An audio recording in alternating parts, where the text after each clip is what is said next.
La convivencia es el primer ondazo a la realidad, digamos. Hay, digamos, defectos o actitudes que uno vislumbra, ¿no? Cuando está de novio, medio así, pero cuando las vivís todos los días, cuesta, sí. Yo pensé que lo iba a cambiar. Al principio de la convivencia hubo un montón de roces. Hay cosas pequeñas que no me molestan si son de una forma u otra. Y ella hay cosas pequeñas que de repente le da mucha importancia y se puede poner mal, en el sentido de enojarse. Eso yo lo veía como un defecto. Escúchame, algo tan chiquitito no te podés enojar. Por ejemplo, a Juanpi es un búho nocturno. Yo sabía que a él le costaba levantarse a la mañana y pensé que no iba a tener problemas con eso, pero la verdad que viviendo con él, tener que levantarlo a la mañana y que no reaccione, o sea, tener que tirarlo de la cama, para mí era algo traumático. A mí me enseñaron a que cualquier problema que había, lo primero que tenías que hacer es perdonarte y seguir adelante y después ves cómo lo solucionás. Y ella tenía otra costumbre, o sea, ella se enojaba y se enojaba. Otras cosas que me gustaba mucho de él cuando estábamos de novios, después me pesó los primeros años de convivencia. Él es muy de pensar todo antes de hacer. Y te lo piensa y da vuelta y pregunta y pregunta y da vuelta y lo piensa y lo piensa y lo piensa. Y yo me empiezo a poner nerviosa porque yo soy de hacer. Aunque quede medio mal, pero que quede. Y digamos, a mí me gustaba eso de él, de que fuera así, no mandado, ni que razonara, que pensara, que todo. Pero bueno, había momentos en la vida donde yo decía, por favor, decidí algo, porque si no seguimos acá. Yo venía de una vida muy adolescente, yo siempre fui muy despreocupado, nunca me preocupé por nada, nunca junté una ropa porque me la juntaba mi mamá. Una diferencia que tuvimos, ¿no? Que yo me tuve que hacer más cargo de mis cosas, que me hizo muy bien, pero en su momento no lo entendía. De novios no habíamos convivido, fue la convivencia y el embarazo de Guadalupe, con todos los cambios hormonales que implica un embarazo y todo lo demás, que una está mucho más sensible a todo. Ese primer año fue pelea por todo. Pero La llegada de un hijo, yo sinceramente no estaba para nada preparado. No sé si algún día hubiera estado preparado, pero bueno, como que necesitaba escaparme, digamos, ¿no? Encontrar dispersión, porque me sentía un poco agobiado por la nueva responsabilidad. Yo me sentía desbordada con todo y cuando hacía cualquier cosa que estaba fuera de lo que yo esperaba, sin haberle dicho que esperaba, obviamente, ¿no? Era, tenés que adivinar lo que yo espero.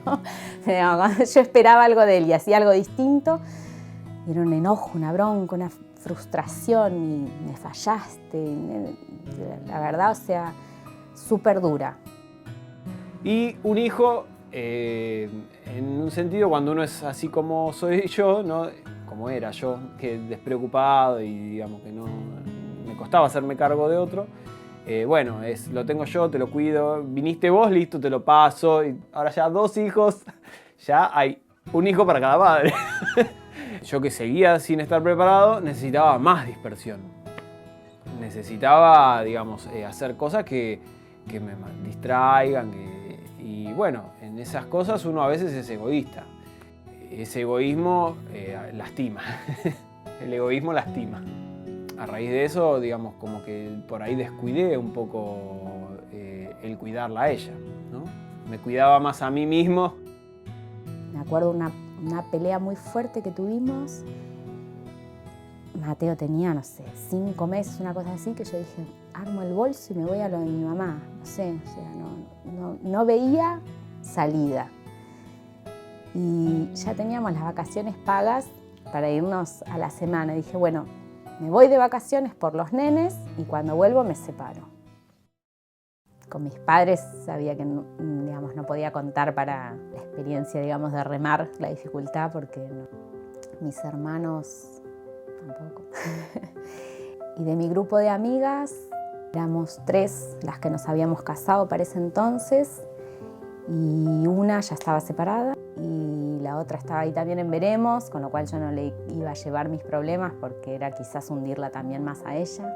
Así que la verdad, en el momento de la crisis yo me sentía muy sola. O sea, vos te juntás con tu grupo de amigos del colegio, del trabajo, lo que sea, y todos, no todos, perdón, y muchos tienen costumbre de no darle importancia al matrimonio, no darle importancia a la pareja, no darle importancia a los hijos, de buscar diversión.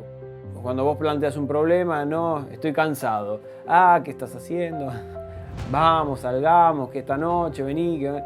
Y digamos, enseguida te tiran el gancho para llevarte, ¿no? Mis amigas se juntan todos los viernes a comer, a tomar algo. Bueno, obviamente en San Telmo porque es de donde yo venía, ¿no? Es una taladre constante. Venite, vos tenés que tener tu noche de mujeres libres. A ver, yo no busco una noche de mujeres libres. Yo no estoy esclavizada, yo elijo una vida en familia distinta. Entonces, a un cumpleaños voy, a una reunión voy, pero todos los viernes no me voy a ir a tomar unos tragos a San Telmo porque no me siento ni menos libre, ni más mujer. Pero eso, de enfrentarte a un grupo de gente que amás, porque son mis amigas de toda la vida y las amo, para decir, no, yo elegí esto y quiero, es mucho más fácil cuando vos tenés todo un grupo de apoyo que está viviendo la misma que vos que cuando estás solo como un hongo. Pero bueno, es duro. Sí. No nos separamos, ni mucho menos, pero bueno, ella se puso muy mal, digamos. En un momento sé que ella hasta pensó en una separación porque se sentía muy defraudada, porque yo no estaba siendo... no le daba el soporte necesario, no estaba haciendo lo que ella necesitaba. Claro, yo estaba haciendo lo que yo necesitaba. Me costó mucho recuperar la confianza porque una de las cosas más difíciles de recuperar es la confianza. En ese momento yo sabía que ella era la mujer para mí, la mujer que yo tenía preparada para mí, con quien yo quería estar toda la vida, y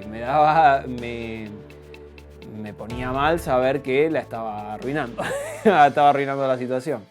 Entonces, bueno, quiero tratar de cambiar, no estaba preparado para esto, sé que no estoy haciendo las cosas bien, pero bueno, ayúdame y vamos a buscarle la vuelta para que funcione.